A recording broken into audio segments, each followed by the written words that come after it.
But I'd just like to make a quick announcement. Cameron and myself are officers in the Visual Arts Association. She's the treasurer. I am the president. We just sold one of her paintings today, and we're selling paintings to raise funds. This project is kind of like a carryover from the last project, in which I rendered a nightmare that I have, and so I chose this quote for several reasons, but I thought that there's kind of like a tie-in with the dreams. This is Martin Luther King's speech, I have a dream. Pretty sure people are familiar with that. But in addition to that, some of the inspiration for this project was that everybody has a dream, even though that dream might turn into a nightmare. So with this project, the professor influenced me to try to use the font as a way of conveying art, not putting the font on top of art. So I painted this quote on here, and I lassoed it out, and that's the way I got to my process.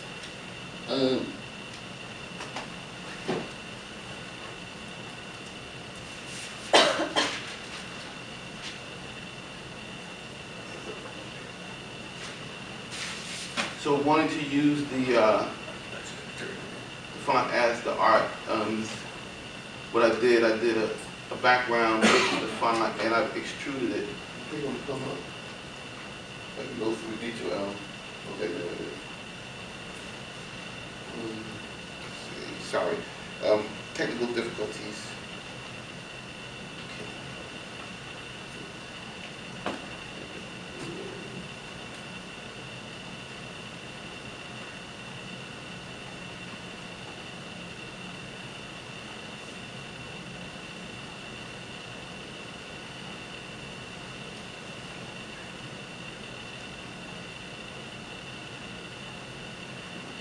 Appreciate your patience.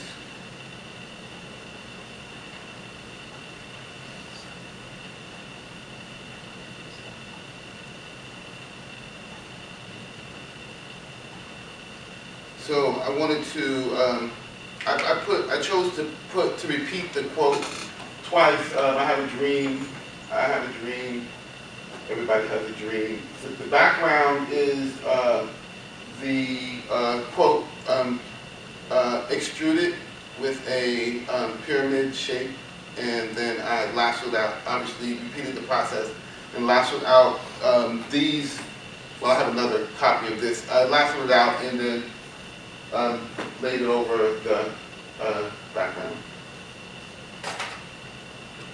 Feedback, guys? I think the second, I have a dream, was a nice touch. I think it gives it like,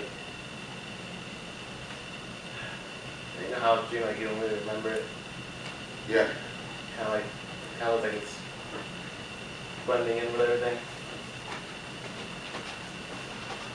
That is the issue. I mean, I do remember some, but I do forget a lot of dreams. I appreciate the tension all around, drawing you back to the center. And I also see it as kind of taking you out, like reaching out with your dream with action. That's a great interpretation. Thank you. I like how it comes in the factory coming out or going in.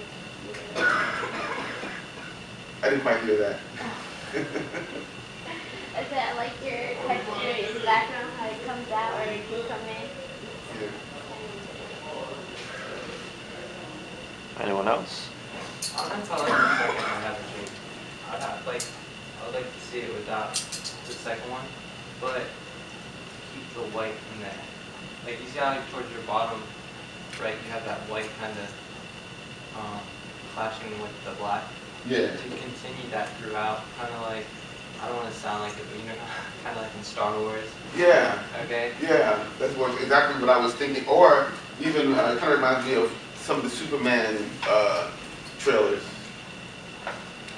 But I don't know. I'd have to see it without the second I have a dream, the white one, but keep the white in there. Like I'm saying, I like the white in there, Mhm. but take that second I have a dream out and kind of maybe with the paint, like the brush, and kind of paint white lines in there and then pull them however you did it. Or Well, I like that, but like I said, you know, when he said it, I didn't want to put like 100 or a million I have dreams on there, but like I said, I think that when he said it, I think it inspired people to go forward with, you know, with their objectives and what their dreams are. But I appreciate the feedback. Anyone else?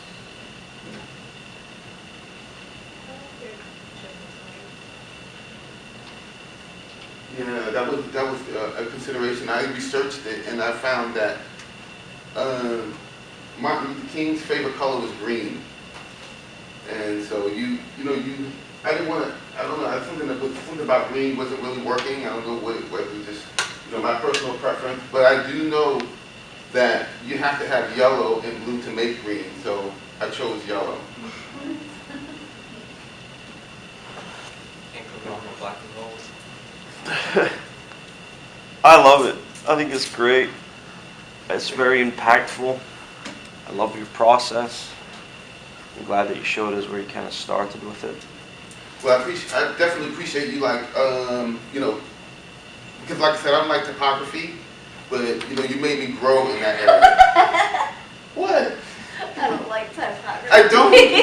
I believe that the art can say what it says, but I didn't come in here to do what I like. I came in here to try to learn, what the instructor wanted me, where he wanted me to go, and I think he did a good job with that. So thank you all very much.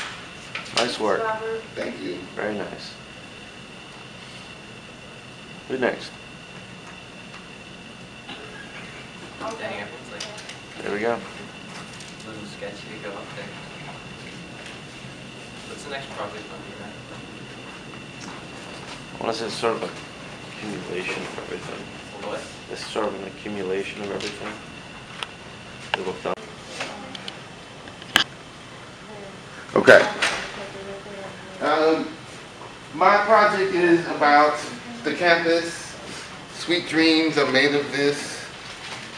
I learned a lot about Photoshop and the etiquette, some etiquette of Photoshop that you don't want to, you can have the ability to bring forth emotions and feelings with Photoshop. And so discretion always has its place. This is about a dream that I had. Everybody knows that by now. This is the reason why I wore this mask today, because it's the most nightmare looking thing that I have.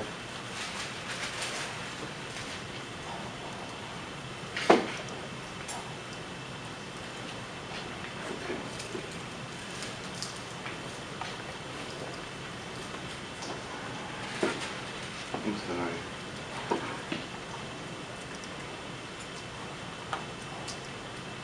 Do you have it on your flash drive? I do, somehow I can't, yeah, I do have it on there. I have, so I got it printed from there.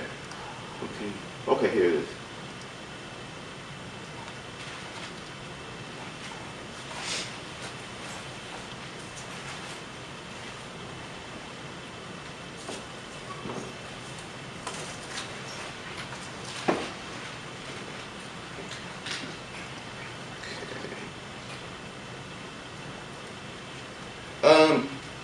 These are two vantage points. Right down here at the bottom right there is the view looking from inside of the 410 building. And as you can see, these two palm trees are framing the picture and the railing. And up here, obviously, is the outside of the 410 building.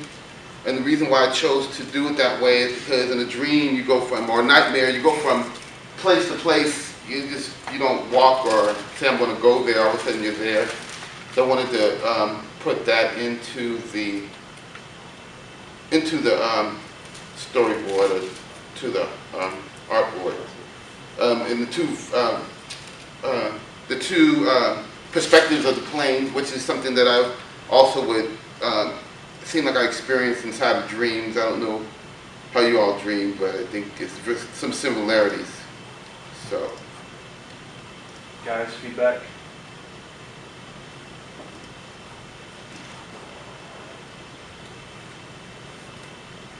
I think he did an excellent job with the design and blending and taking the samples and using all the skills we've learned in class. Thank you. The building needs to look very dreamlike. Very soft. With the clouds at the top. with the clone tool was something that was very helpful at the end because everything is perfect. So the clone tool helped me to make things a little bit more the way I wanted it to. So, yeah, thank you. I did get a chance to use a lot of the things that we learned. Anyone else?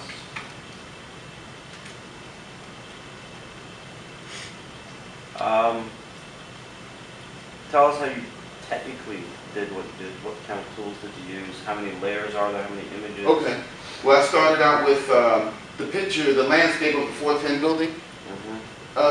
And that same day, I caught that plane coming across over here by this junkyard. I was taking pictures. So these two pictures were taken on the same day. The cloud formation in the background, I took that at, up in the Ashley Phosphate Road. And so these are, and then this one in the front of the picture plane is a picture that I took from inside of the inside of the 410 building. So I have 1, 2, 3, 4, 5 pictures in there. And then the reflection that the 410 building was throwing into the pond, I cloned that over onto this side of the picture so that it would be balanced. But there's like way more than 5 layers. I have to unlock layers on the D2L. Okay, cool. All right. Thank you very much. Thank you, sir. Who's next?